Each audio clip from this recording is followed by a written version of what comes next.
Hi, Year 12. This lesson follows on from the previous lesson with regard to those section F questions and the interrelationships and the links that we're looking for in those final questions, trying to get to the toughest marks on the exam paper. Sorry I'm a little bit late getting this out. It was due to be out yesterday.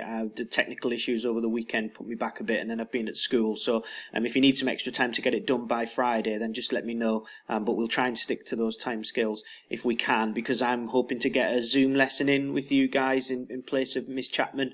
That's the plan, and I want to be able to cover some of the stuff that we've been doing here. So any issues, let me know, but that I'm still hoping to try and be able to work to a Friday deadline with you. Well done to those of you who got work submitted last week, managed to get those marked and get some feedback across to students whose work has come in. Hopefully you'll have found that really useful. I've had a couple of questions back from some of you.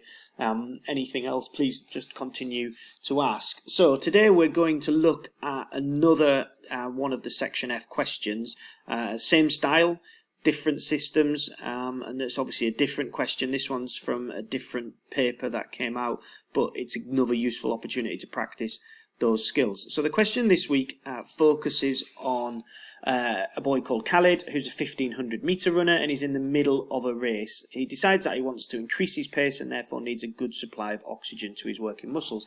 The question then asks you to analyse how the responses of Khalid's respiratory and muscular system allow him to increase and maintain his pace. So the big difference here is the different systems.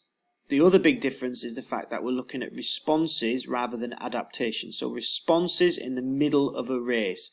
Yeah, short-term responses of the respiratory and the muscular system, as opposed to the previous question where we were looking at adaptations to the energy system. Yeah.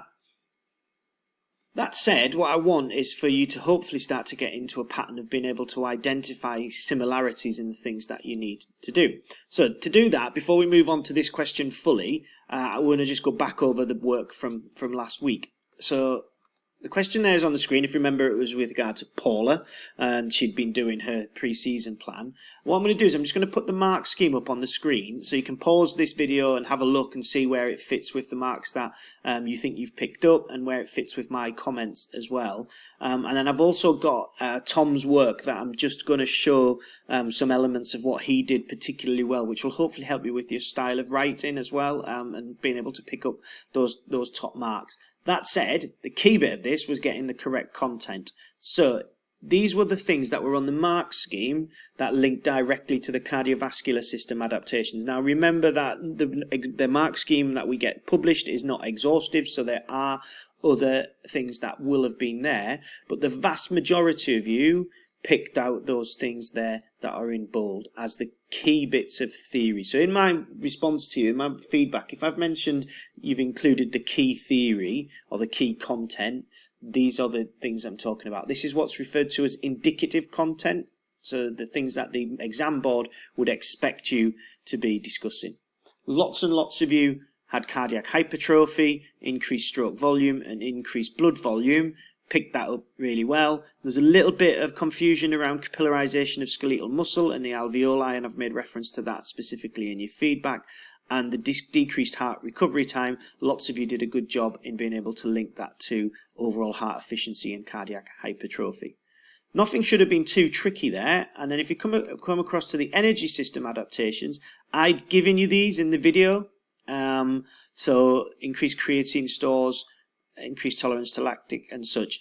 The thing that I didn't give you in the video is the knowledge of how that is particularly relevant. So lots of that you would have had to been able to apply yourself. Now that'll be some part of what the Zoom session focuses on when I have that with you. But you can see alongside the indicative content here that there's the way that the exam board have put the extra information that goes alongside of it gives you an idea of where the extra marks would have come from. So again, just pause that and have a look through and see what you've picked up. Some confusion about mitochondria and the blood storing mitochondria. That's not the case. Mitochondria are in the muscle cell, and they're not stored within the blood. They're a part of the cell within the muscle fibers. glycogen being stored, an increase in that was accurately picked up. Increased use of fat as an energy source wasn't so commonly referenced in your work, but this increased tolerance to lactate was, and some of you did a really good job of linking that to blood volume, so very, very well done on that. And the increased creatine stores, which links directly to the ATP-PC system. So you would have needed to be able to reference that and link it to a particular area of Paula's football to pick up the absolute best marks there.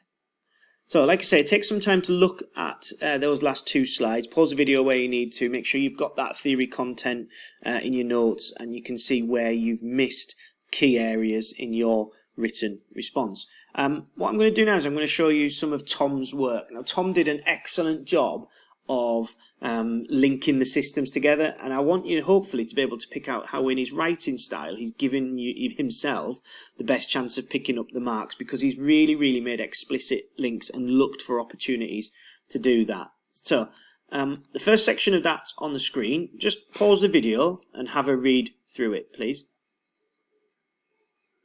And then hopefully once you've done that, you'll be able to see, this is the first bit of his work, and you'll be able to see the layout. So this section here, that's a nice little introduction, but this is the section here that I'm really interested in and want you to be able to see that. So you can see that she'll experience an increase in her blood volume. What is then done is immediately link that to a long-term adaptation of the energy system by delaying the onset of blood lactate accumulation. Yeah. So 2 links that are 2 bits of theory that are immediately linked. That then he then goes on to say she'll be able to handle more lactic acid, and that is then being diluted. So that will then mean that she will be sprinting and able to do that for longer. Yeah. So what's really important here is that Tom has applied it to Paula. He's linked the 2 systems together, but then he also really cleverly goes on to make reference to the lactic acid system producing ATP, and recognizing that he's linked that specific energy system, reducing the element of fatigue, and how that could give her an advantage in her football. Read that paragraph. He's done a really good job of doing that, and that is a really clever way of showing you how to be able to link some of those systems together. So I want you to look for those opportunities all the time. At the end of his work, he pointed out another adaptation, and that was around cardiac hypertrophy. Now, lots of you talked about cardiac hypertrophy, but I want you to be able to compare in your work how he's done it differently to you, because he's explained what cardiac hypertrophy is. He's then said what that means in terms of being able to increase stroke volume.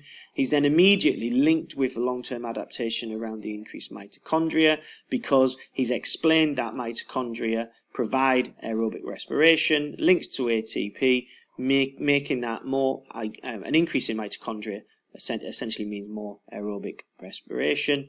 He's talked about oxygen, more oxygen being delivered because of cardiac hypertrophy, and essentially he's just tied the whole thing together, and then again goes on to apply, without getting fatigue, what that means for her in the 90 minutes of the game, giving her advantage. It does everything that it needs to do, that section there. Now, some of you did a really nice job of linking bits together, but then missed out other bits of content. So don't be frightened about including theory that you're aware of. So if I go back to that list here, if you know something, don't think that you can't include it if you don't know how to link it to something. So it's fine for you to write decreased heart rate recovery time without being able to link it to something. You do still get credit for that.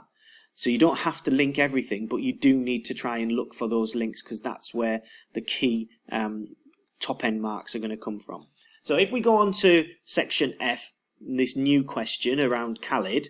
Remember, this is about responses, and it's the respiratory and the muscular system. Now, I've cut and pasted into the bottom here the AO5 section, reminding you about which systems you would need to make links between. And you can see here quite clearly we've got the muscular and all other systems. So muscular system here, and that's linking to respiratory. Muscular can be linked to any system, so you have to be really familiar with that. Instead of me giving you a list like I did last time, so these are the adaptations I gave you last time for the last question, I'm not going to do that today, because we should be really familiar with the respiratory system and the muscular system. So what are the responses? So you're going to create your own two tables of what the responses are, and then once you've done that, I want you to have a go at answering the question. So if you've got a table that looks like that, what are the responses? And we've done this lots in lessons as well, so you should have something along those lines in your notes. If not, create another one. If you're really struggling, contact me and I'll be able to help you. But what are the responses of the respiratory system? What would happen if you went out for a run now? What would happen to your respiratory system? What would happen to your muscular system? Once you've got that list, you then really need to think about the analysis of those responses, that what happens to allow him to increase and maintain his pace in the race. So what happens to his muscular system? What happens to his respiratory system that allows him to increase his pace in the race and then maintain that pace in the race? Should be quite a nice question, this. Think back to what you've seen in Tom's work in terms of that style of writing. Think back to seeing the mark scheme, so you know that that indicative content's going to be there. Do a good job of creating your table of what the responses are, and you won't go too far wrong. As ever, give me a shout if you're not sure, and I look forward to seeing them.